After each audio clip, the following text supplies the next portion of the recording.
สบายดีทุกคนพามานำของจุดที่โตโน่ข้ามของเนาะนี่จุดนี้โตโน่ข้ามมาลอยน้ำข้ามมาเห็นบ่ก็อยู่ฝั่งไทยเป็นไดเนาะโตโน่เนาะอยู่ฝั่งไทยเพิ่นก็เริ่มลอยแล้วบัดนี้ลอยตุ๊บลอยอืมลอยมาเพิ่นก็ขึ้นพี่เลยธาตุเมืองเก่าเฮาพี่เลยทุกคนนี่ดิธาตุเมืองเก่านี่มาเด้อเพิ่นอยากมาลิ้นมาเที่ยวธาตุเมืองเก่าที่พัฒนาหลายเลยเด้อนี่เมืองในแคมป์ของก็ได้เพิ่นก็พัฒนาเฮ็ดเป็นอันเขื่อนเป็นที่นั่งลิ้นนั่งหัวได้บัดธาตุเมืองเก่าเห็นบ่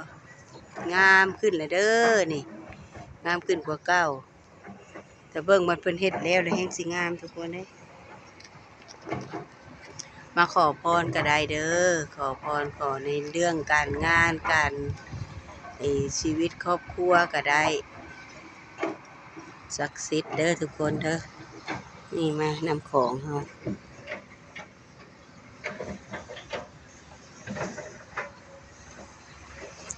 มาแต่ปลาของทุกคนมาแล้วกันเลาะเว้ยอันนั้นเหือดูดทรายเด้อทุกคนเด้อก็จะดูดทรายขึ้นมาจะดูดทรายขึ้นมาใส่แคมของนี่แหละ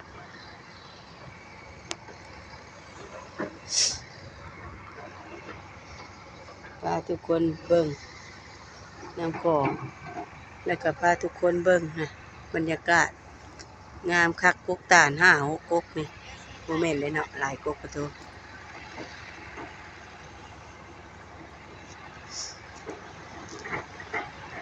นับเบิ่งเด้อทุกคนว่ากุกตาลมีจักกุกค่อยนับได้15กุกค่อยนับ15กุกเลยทุกคนนับได้จักกุก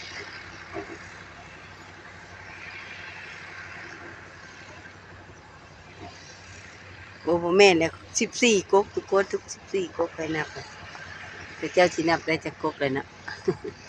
นี่ก็ศาลาอีกอันหนึ่งเลยทุกคนเด้อโตโน่ข้ามมานี่เด้อทุกคนเด้อบัดมือโตโน่ข้ามมาจะค่อยกับบ่ได้มาเนาะเพราะว่าคนหลายอีหลีทุกคนเอ้ยเด็กเต็มหมดเลยก็เลยโอ้ยเบิ่งในโทรทัศน์เอาเนาะส่วนหลายก็เบิ่งในโทรทัศน์กับโทรศัพท์นี่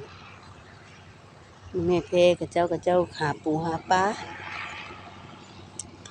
ตกแรงมากกับเจ้าก็หาปูหาปลาแหละทุกคนนี่เพไปเพมันแหละเหือไปเหือมันแหละอันนั้นก็คือเหือดูดทรายนะ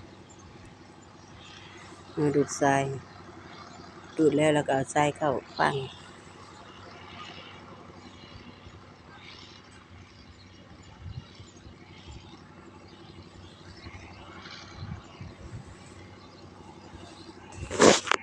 แม่เบิ่งพระขอบคือใกล้ๆนึงทุกคนน่ะเห็นบ่ใกล้มากโอ้ยถ้ามาฟังพี่แล้วมีแต่เน็ตได้อบัดนี้เน็ตตึงตึงตรงเต็งได้บัดนี้นี่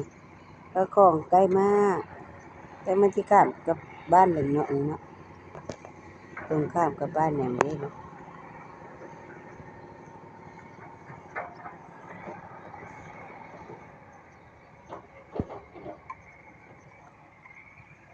เจ้าเฮ็ดงานเด้อเจ้าเฮ็ดเวียกอ่ะนะเจ้าก็มาเฮ็ดเวียกเฮ็ดงานเนี่ยมันขึ้นเมื่อก็สิหาเลาะเก็บไอ้หินทรายมาถึงที่ไข่ก็ได้ก็เลยมาหุบที่ไข่หินทรายเจ้าไปเอาหินมาแต่ภูแต่ผาไปเลยเจ้าเฮ็ดงานเฮ็ดเวียกกรรมกรเฮ็ดเวียก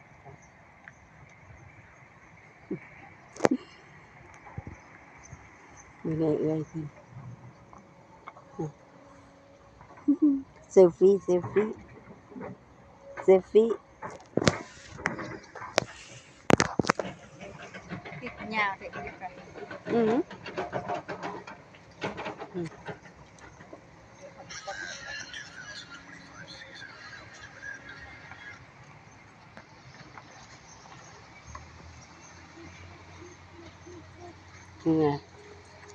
เงยน้อยก็จะบ่ย้านอภัยเอา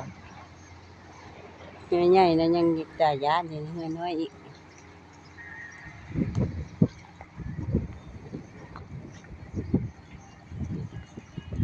เป็นเฮ็ดเวียกเฮ็ดการเฮ็ดงานเลยทุกคนเด้อ บ่ฮับคนงานในบ่ก็จะมาเฮ็ดงานเวียกนั่นน่ะบ่ฮับคนอีกเพิ่มอีกบ่ว่าบ่ผู้หญิงนี่เนาะก็เฮ็ดเวียกเป็นเด้อ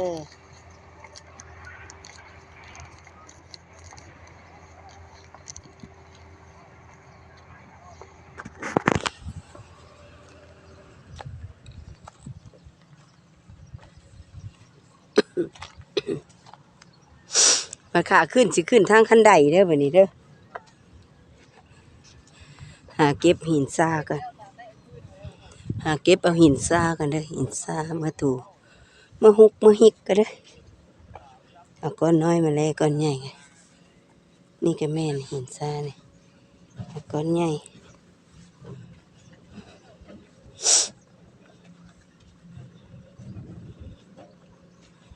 หาเก็บหินทรายกันเด้อทุกคนเด้อ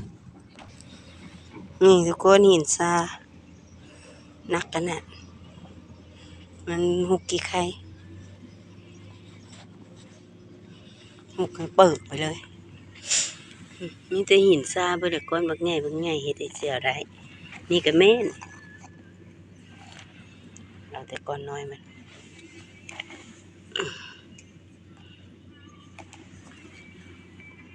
ก็ได้ไปแล้วไปแล้ว ไปเก็บหินทราย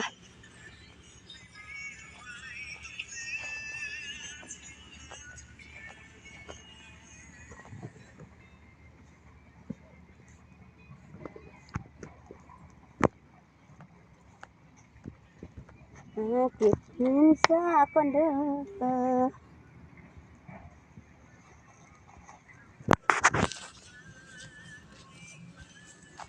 ขึ้นทางขึ้นทุกคนนี่อ่านมีกันไดขึ้นอีกคักแน่เห็นปะเจ้าเห็ดใหม่ให้มันทันบุญทันเมื่อเก่าเพื่อสนใจมาเที่ยวมาลิ้นกันมาได้เด้อทันเมืองเก่าเมืองคำม่วนเด้อว้ายเมื่อยอ่านงามบัดนี้เมื่อย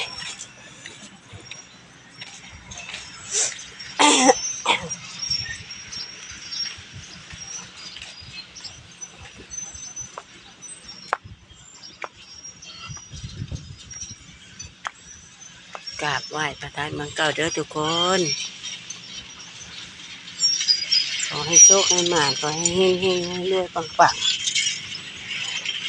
ขอให้ถึกเลขถึกเบอร์รางวัลที่1แต่บ่ได้ซื้อลอตเตอรี่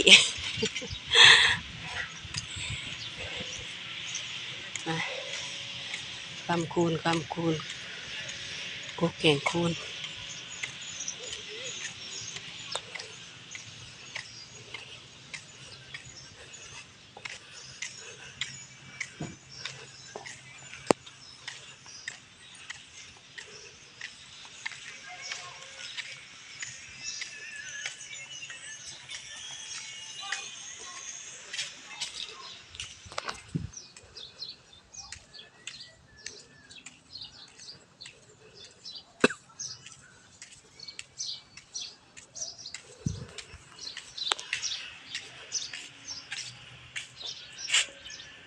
ดอกอย่างนี้ทุกคน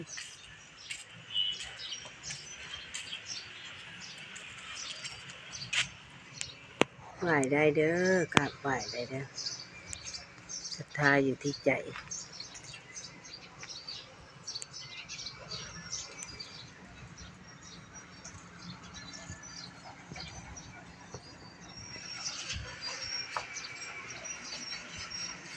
เอาล่ะทุกคนเจอกันใหม่นะเจอกันใหม่สาธุคิดสิ่งใดสมปรารถนาเบิดทุกผู้ทุกคนเด้อ FC ของข้อยขอให้พระธาตุเมืองเก่าคุ้มครองทุกท่านเด้อขอให้ทุกท่านขออย่างก็ขอให้ได้ดังใจเด้อทุกคนเด้อไปละบ๊ายบาย